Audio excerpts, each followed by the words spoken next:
ఇక breaking news చూస్తున్నాం. ఏపీలో ఎమ్మెల్యే ఎంపీ అభ్యర్థుల మొదటి జాబితాను కాంగ్రెస్ అధిష్టానం ప్రకటించింది.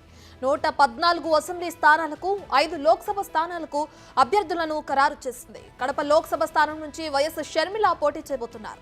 కాకినాడ నుంచి పళ్లం రాజు, రాజమండ్రి నుంచి గిడుగు రుద్రరాజు, బాపట్ల నుంచి జేడీ శీలం, కర్నూలు నుంచి రాంపుల్లయ్య యాదవ్ బరిలో దిగబోతున్నారు.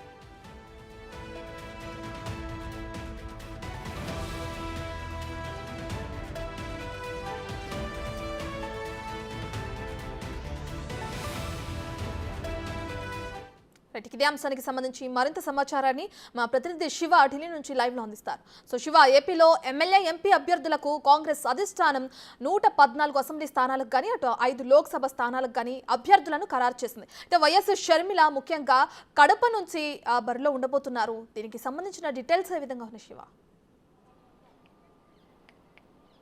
రైట్ రత్న, ఏపీ కాంగ్రెస్ లోక్సభ అసెంబ్లీ అభ్యర్థులకు సంబంధించి మొదటి జాబితా ప్రకటించారు. అసెంబ్లీ 114 మంది అభ్యర్థులతో, అలాగే లోక్సభ 5 లోక్సభ స్థానాలకు అభ్యర్థులను ప్రకటించారు. మొత్తం 114 లోక్సభ అసెంబ్లీ నియోజకవర్గాలకు సంబంధించి నిన్న కాంగ్రెస్ సెంట్రల్ ఎలక్షన్ కమిటీ సమావేశంలో తుది నిర్ణయం తీసుకున్నారు. ఇటు 5 లోక్సభ అభ్యర్థులకు సంబంధించి కూడా నిర్ణయం తీసుకున్నారు. ఇక మొదటి నుంచి అనుకుంటున్నట్లుగానే లోక్సభ బరిలో షర్మిల దిగబోతున్నారు. కడప లోక్సభ నియోజకవర్గం నుంచి షర్మిల పోటీ చేయబోతున్నారు. అక్కడ ప్రత్యర్థి తన సోదరుడు అవినాష్ రెడ్డి బరిలో ఉన్నారు కాబట్టి ఆయనకు వ్యతిరేకంగా షర్మిల అక్కడ పోటీలో ఉండబోతున్నారు. మరోవైపు కడప పార్లమెంట్ స్థానం నుంచి షర్మిల, కాకినాడ నుంచి కేంద్ర మాజీ మంత్రి సీనియర్ నేత పళ్లం రాజు పోటీలో ఉండబోతున్నారు. రాజమండ్రి నుంచి మాజీ పీసీసీ ప్రెసిడెంట్ గిడుగు రుద్రరాజు అక్కడ బరిలో నిలబోతున్నారు. మరో మాజీ కేంద్ర మంత్రి జేడీ శీలం బాపట్ల నుంచి ప్రాతినిధ్యం వహించబోతున్నారు. ఇక కర్నూలు నుంచి రామపుల్లయ్య యాదవ్ 5 లోక్సభ స్థానాలకు సంబంధించి అభ్యర్థులను ప్రకటించారు. మరోవైపు ఇటు 114 అసెంబ్లీ నియోజకవర్గాలకు సంబంధించి ప్రధానంగా చూసుకుంటే ఇక పిఠాపురం అత్యంత ప్రాధాన్యం కలిగిన పిఠాపురం, ఇక్కడ పవన్ కళ్యాణ్ జనసేన నుంచి పోటీ చేస్తున్నారు. ఇక్కడ కాంగ్రెస్ నుంచి పిఠాపురం మారేపల్లి సత్యానందరావు ఇక్కడ నుంచి పోటీ చేయబోతున్నారు. కొప్ప నుంచి గోవిందరాజులు, పొంగునూరు నుంచి మురళీమోహన్ యాదవ్, హిందూపూర్ నుంచి నాగరాజు, దెందులూరు నుంచి ఆలపాటి నరసింహమూర్తి, గుడివాడ నుంచి వద్దాడి గోవిందరావు, నందికొట్కూరు నుంచి తోగూరు ఆర్దర్. రీసెంట్గా వైఎస్ఆర్సీపీ నుంచి కాంగ్రెస్ పార్టీ తీర్థం పుచ్చుకున్న తొంగూరు ఆర్దర్కు ఇక్కడ సీటు కేటాయించారు. చింతలపూడి నుంచి ఎలిజా కూడా సీటు ఆశించారు. కానీ దీంట్లో ఇప్పుడు చింతలపూడికి సంబంధించి సీటు ఇంకా రాలేదు. ఇక నూజివీడికి సంబంధించి మరీదు కృష్ణ, ఇలా మొత్తం 114 అసెంబ్లీ నియోజకవర్గాలకు సంబంధించి అభ్యర్థులను ప్రకటించారు.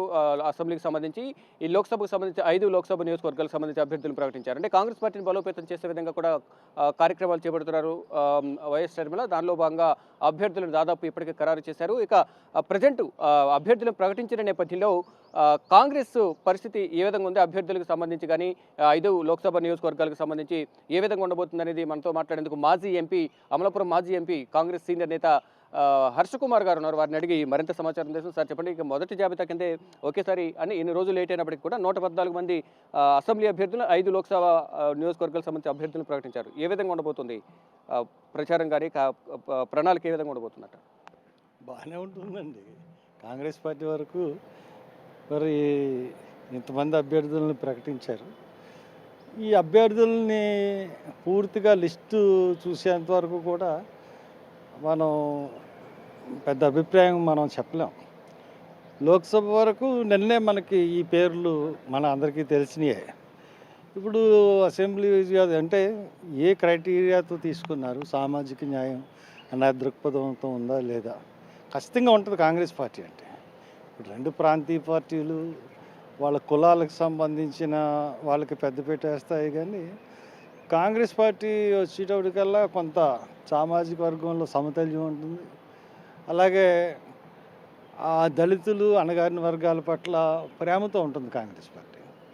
ఈ 2 ఈ లిస్టులో ప్రస్ఫుటమవుతాయని నేను అనుకుంటా ఉన్నాను.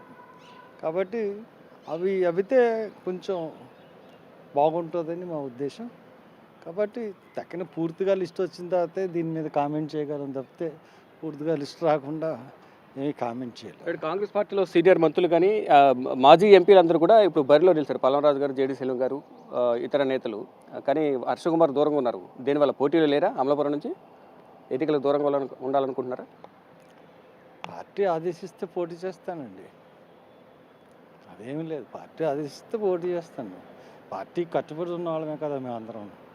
అల్లంరాజు గారు కానీ, శీలం గారు కానీ వీళ్ళందరూ కూడా మీరు పార్టీ ఆదేశించింది కాబట్టి పోటీ చేయాల్సి వచ్చింది.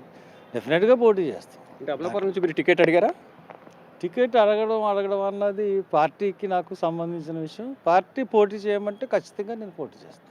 అంటే అంటే మీరు కాంటాక్ట్ అవ్వాలి కదా, పోటీలో ఉంటాను, పోటీ చేస్తాను, టికెట్ నాకు కేటాయించండి అంటే ప్రస్తావన తీసుకొచ్చారా? నేను పోటీ చేస్తానని కదా నేను చెప్తున్నాను. ఇప్పుడు పార్టీ ఆదేశిస్తుంది నన్ను, నేను పోటీ చేస్తాను. దాంట్లో డిఫరెన్స్ ఏముంది? పార్టీ ఆదేశించినప్పుడు నేను ఖచ్చితంగా పోటీ చేస్తాను. నేను కాంగ్రెస్ పార్టీలో ఉన్నాను, 2 సార్లు ఎంపీ చేశాను.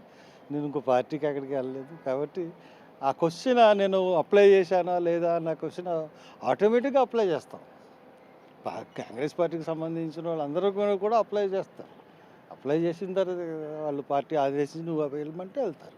170 నియోజకవర్గాల్లో ఒకేసారి 114 నియోజకవర్గాలు ప్రకటించారు. మిత్రపక్షాలతో కలిపి కాంగ్రెస్ వెళ్ళబోతుంది. మిత్రపక్షాలకు ఎన్ని సీట్లు ఇవ్వబోతున్నారు? అది పై స్థాయిలో విషయాలండి. ఎందుకంటే పిసిసి ప్రెసిడెంట్ అంతకు మించిన వాళ్ళు మాట్లాడాల్సిన విషయాలు. ఇప్పుడు నేనున్న నా పరిస్థితుల్లో మరి మాకు అటువంటి సమాచారం కూడా ఏం లేదు.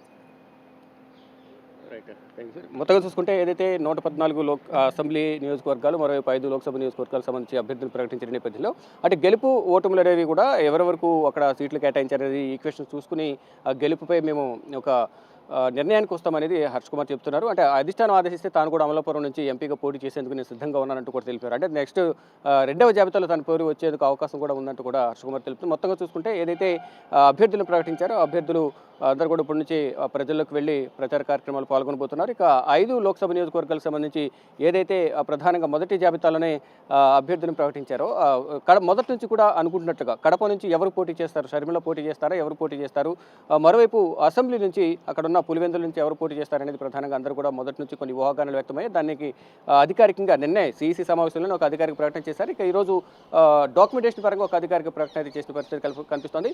కడప నుంచి అవినాష్ రెడ్డి పైన వైఎస్ అదే కుటుంబానికి సంబంధించిన వైఎస్ కుటుంబానికి సంబంధించిన వైఎస్ ఏపీ పిసిసి అధ్యక్షులు వైఎస్ షర్మిల బరిలో నిలవబోతున్నారు, వ్యతిరేకంగా పనిచేయబోతున్నారు. మొదటి నుంచి కూడా ఏదైతే తన బాబాయ్ హత్య కేసుకు సంబంధించి వైఎస్ వివేకానంద రెడ్డి హత్య కేసు సంబంధించి కూడా అవినాష్ రెడ్డి కానీ ఇటు జగన్మోహన్ రెడ్డి కూడా హస్తం ఉందనేది ప్రధానంగా మొదటి నుంచి వైఎస్ వివేక కుమార్తె కానీ ఆయన సత్యమని వారి కుటుంబ సభ్యులందరూ కూడా జగన్మోహన్ రెడ్డి ప్రభుత్వం పైన ఆరోపిస్తున్నారు. దానికి సంబంధించిగానే దానిపై ఇప్పటికే అనేక మంది పైన కేసులు నమోదు చేశారు.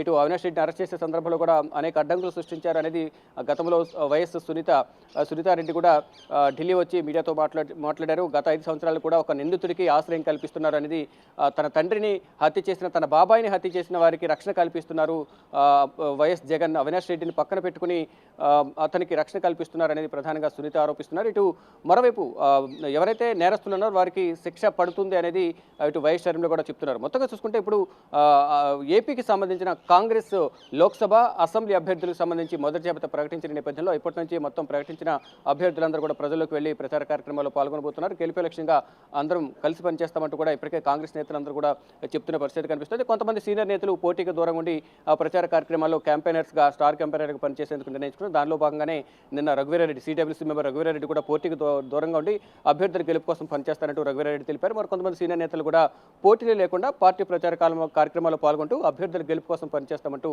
తెలుపుతున్నారు. Ratna. Right, thank you Shiva.